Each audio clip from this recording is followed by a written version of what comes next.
J'aimerais parler d'un concept par rapport à l'évolution des sciences, puis de l'esprit. Puis il y a quelque chose qui s'appelle l'opérationnalisme. Puis c'est intéressant parce que je pense que ça donne une idée de euh, comment l'esprit a évolué pour arriver à la science, mais en exploitant les vestiges du passé, de comment l'esprit fonctionnait basé sur l'évolution. Puis je pense que c'est intéressant parce que ça démontre qu'on ne peut pas vraiment complètement tout d'un coup changer de paradigme de comment on pense.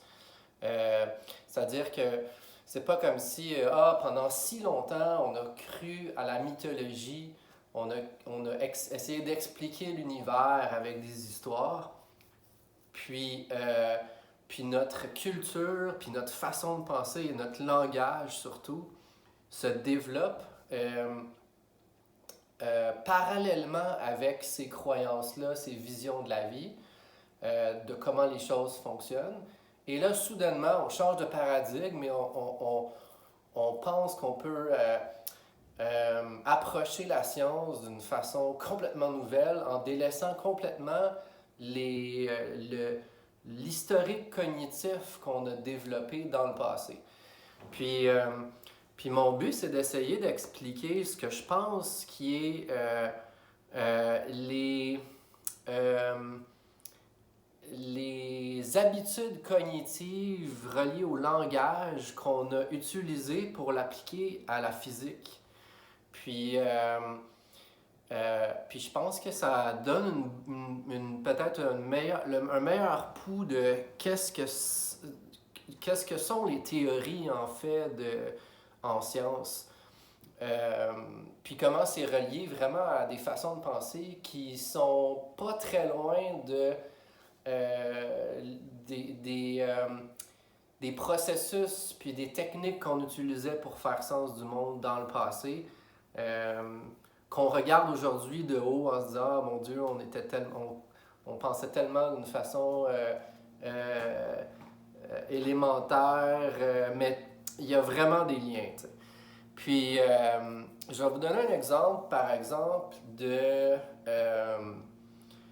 si on regarde des, des personnes qui essayent de comprendre les intentions de d'autres personnes. Et ça, aujourd'hui, en psychologie, c'est ce qu'on appelle la théorie de l'esprit. Puis, donc, si je regarde, par exemple, quelqu'un euh, qui est en train d'observer un événement, mais un autre angle de vue que moi. Puis on regarde cet événement-là, puis moi, je réalise que parce que j'ai un angle de vue privilégié et qu'il y a un objet, mettons, qui bloque la vue de la personne qui est sous une autre perspective, ben, en regardant ça, je vais savoir à l'intérieur de moi que j'ai une connaissance de quelque chose qui vient de se passer que lui n'a pas. Lui n'avait pas la perspective nécessaire pour aller chercher une information particulière à cause de l'objet qui le bloquait. Puis des fois, c'est l'inverse. Des fois, on voit que quelqu'un a probablement voit un événement que nous, on fait juste entendre, que nous, on ne voit pas à cause que c'est nous qui a l'objet devant nous. Fait que cette théorie de l'esprit-là, de savoir ce que les autres savent selon leur perspective, c'est extrêmement utile. On a développé cette capacité-là parce que c'était très utile pour nos opérations euh, dans le monde. Donc, euh, euh, de comprendre qu'il y a une perspective différente, de comprendre qu'il y a une sensibilité différente, une compréhension différente, euh, c'est très utile. Puis ce qu'on peut faire, c'est une genre de chaîne de ça. Donc, par exemple, si je sais que telle personne a vu tel événement et que moi, je sais que telle personne lorsqu'elle voit quelqu'un voir tel événement se produire, elle va réagir de telle façon.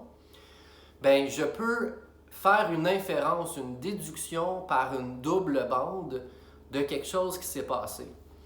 Donc, si moi je vois quelqu'un qui voit un événement, ben, basé sur les réactions, je pourrais faire une inférence. Donc, je vais donner un exemple un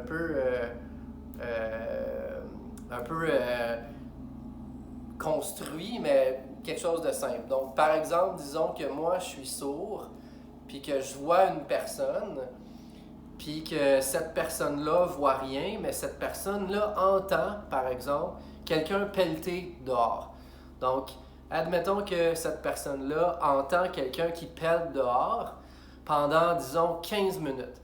Bien, cette personne-là pourrait en déduire que, bon, si elle pèle pendant 15 minutes, ça veut dire qu'il est tombé tant de quantité de neige.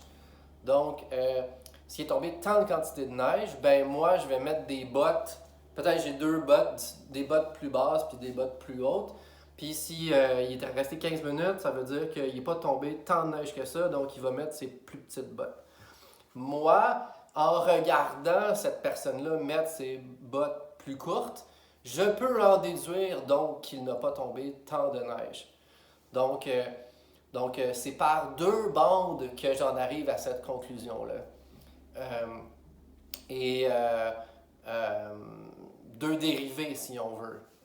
Donc, en ceux qui se connaissent en calcul différentiel, on pourrait parler de la deuxième dérivée. Donc, si on est la personne qui a entendu, ben on est la première vision, on a un contact plus direct, mais moi, je peux quand même en déduire. Puis, on pourrait ainsi de suite continuer une chaîne.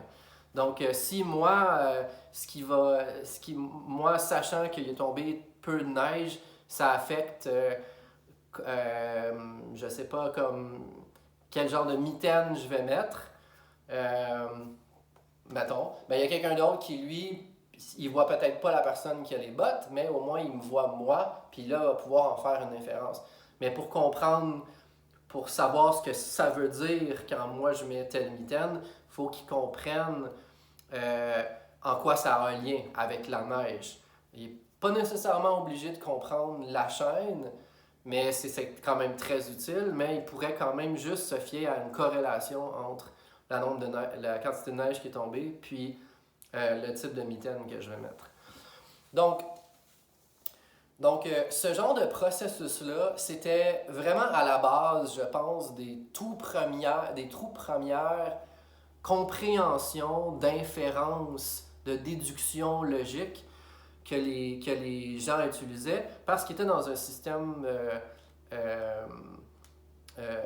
civilisé. Puis on a développé un langage pour expliquer ces choses-là, pour se coordonner ensemble.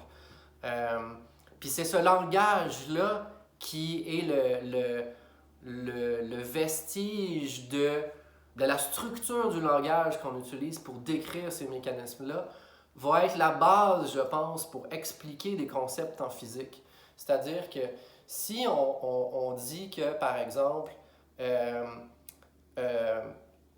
une plante va grandir à tel rythme, dépendamment de la quantité de soleil qu'elle va recevoir, ben, on fait une genre d'inférence. Donc, disons qu'on se dit, je ne sais pas combien de... Je ne suis pas capable de mesurer directement le soleil, la quantité de luminosité du soleil, parce que je suis à un tel endroit. Mais en regardant une plante, en regardant sa vitesse de croissance, je peux faire une déduction par rapport au soleil. Puis, les grosses formules mathématiques que vous voyez, qui contiennent plusieurs symboles puis plusieurs termes, en fait, tout ce que ces symboles-là font, c'est créer une histoire de relations en chaîne qui relie des concepts entre eux, comme si c'était des personnes. Comme si la formule mathématique dit, bon, ben, lui, quand il entend 15 minutes de pelletage, ben, il va mettre ça correspond à tel type de botte qui va être mis. Donc, on ferait une équation qui correspond à la quantité de neige à la hauteur de la botte. Donc, il y a une équation qui relie deux quantités ici à travers une histoire qui est utile.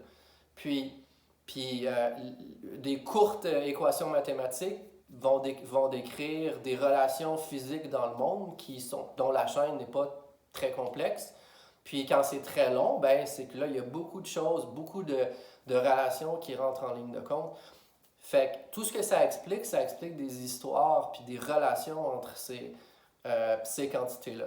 Puis je pense que ce modèle-là de compréhension nous fait voir euh, que la science, quand on parle de science, on crée des histoires pour nous aider à comprendre des relations entre certains événements qui se passent dans l'univers, tout comme on se créait des histoires pour comprendre des relations qui se passaient entre les humains dans une communauté, parce que c'était utile de partager nos connaissances.